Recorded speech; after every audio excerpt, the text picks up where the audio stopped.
Bom, agora a gente vai para a parte dos bandeirantes, que é outro mito na nossa história, que a gente tem duas versões. A dos paulistas e a da esquerda. Pode começar com a que o senhor tiver mais afinidade. Aí nós temos um duplo mito, né? Nós temos o mito da esquerda, que só coloca coisa negativa nos bandeirantes, né? Exploradores, ninguém vale a nada, assassinos e papapá, um monte de acusação. E de um outro, que agora desapareceu, mas teve muito popular, principalmente em São Paulo, até anos 50, até o começo dos anos 60, que desenvolveram a tese de que os bandeirantes eram grandes fulanos, que eram heróis, que eram pessoas ilibadas, sem nenhuma mácula e nada. Então, nós temos, então, historicamente, duas versões. Uma do bandeirante, o herói romântico, e de outro, o assassino, cruel e impiedoso. A verdade não está nem com um lado nem com o outro, né? É verdade que havia muitos bandeirantes ruins, que de fato mataram, que de fato foram para fazer a preação, né, que era a captura de índios. Porém, haviam outros que eram grandes exploradores que levaram o território do Brasil é só desse tamanho por causa dos bandeirantes. Então, os bandeirantes saíram daqui, conquistaram Goiás, fundaram cidades, acharam ouro em Minas Gerais, fundaram a cidade aí do nosso amigo lá, Goiás foi fundado pelos bandeirantes, a Anguera, o filho dele, a Anguerinha, andaram por lá, Fernão Dias andou para Minas Gerais, Raposo Tavares saiu de São Paulo e foi em direção ao Amazonas, para você ter uma ideia, uma das maiores aventuras. Na época dele, foi o maior aventureiro do mundo, sem dúvida nenhuma. Pena que ele não prestava muito, ele morreu até excomungado, né? Então, nós temos figuras que tinham muitos valores naturais, mas que, infelizmente, muitos deles se perderam com preação, com busca de riqueza e tal. Mas a gente não pode ver que eles tinham muito desses valores, desses ímpetos, né? Essa coragem, né? Imagina só sair a pé de São Paulo para Manaus hoje. Hoje seria difícil. Imagina o século XVII.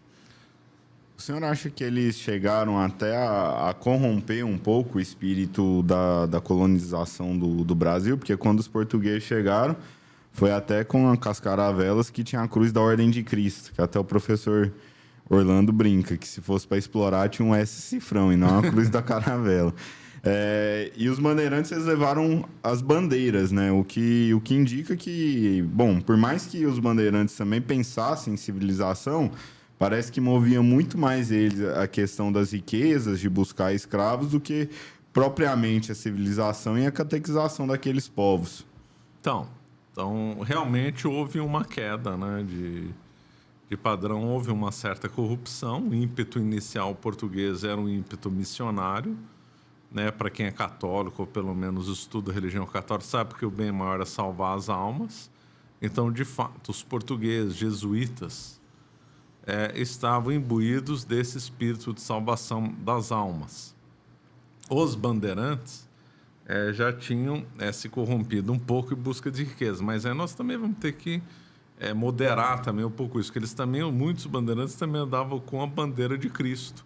Tem duas terminologias para a origem de bandeirantes. Um que eles cantavam uma bandeira qualquer, outros que seria uma divisão de exército, um termo que existia na Península Ibérica, e outro que eles usavam era a bandeira de Cristo, né? Que é provado que eles usaram a bandeira de Cristo em muitas expedições, isso é verdade. Também é certo que esses bandeirantes, embora muitos faziam as bandeiras por livre iniciativa, muitos eram contratados do Estado português para fazer a expansão da fronteira e também para coibir o avanço espanhol no Mato Grosso. Isso é pouco comentado.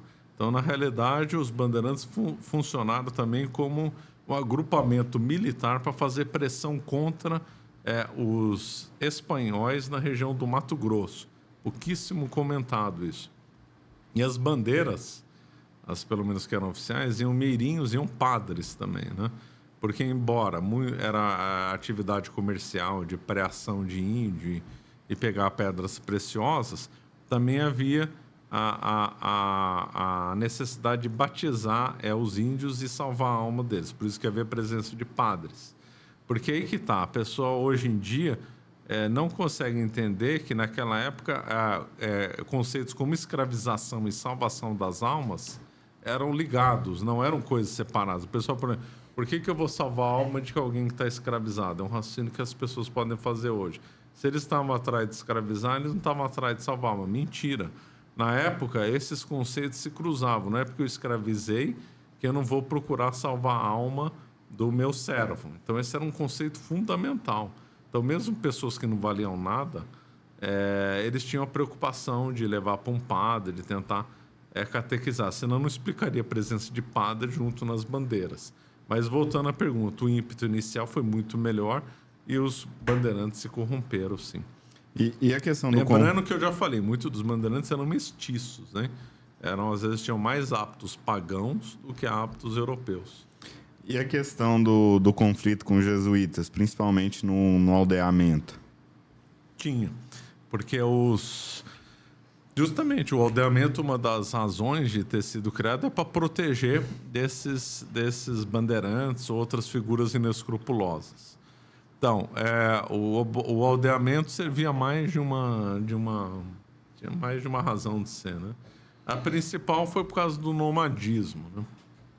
Os índios eram nômades.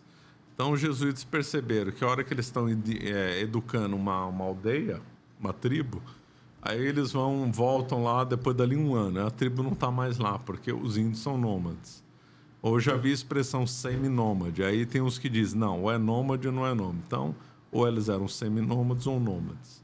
Aí tem um problema aí de lógica que nós não vamos entrar. Então, qual que era o jeito, então, de tentar civilizar os índios? Fixar o índio num território. Por que o índio era nômade? Porque ele não conhecia agricultura.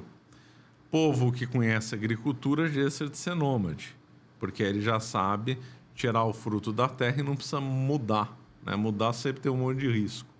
Inimigos, não conhece o território, não sabe tipo de bicho que vai estar lá. Então, sempre o homem, quando ele aprende agricultura, ele aprende a se manter num lugar, a tendência dele ficar por razões de facilidade e de segurança.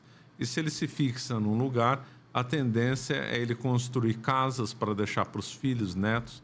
Então, o nômade, ele não faz casa pensando nas próximas gerações, porque o objetivo dele é só o presente. Então, ele só faz com palhas, com madeiras leves, etc. Quando o homem se fixa no lugar e trabalha na agricultura, ele fica com o tempo de desenvolver arte, desenvolver música, desenvolver cultura e fazer construções sólidas, né? Não existe civilização sem agricultura, né? Então, os índios eram nômades. Então, os jesuítas buscaram fazer o aldeamento, que não se confunde com aldeia. Aldeia é o grupamento natural. Aldeamento é justamente essa invenção jesuíta que foi formulada pelo Manuel da Nóbrega, né? E aí, então, os índios ficavam fixados num local, aprendiam ofícios, aprendiam música e tal. Aí vamos pegar um bandeirante inescrupuloso. Ele vai preferir atacar um aldeamento ou vai preferir pegar um índio no mato? No aldeamento, claro. Então, por isso que teve esse conflito. Você acaba de assistir um corte do Caravelas Podcast.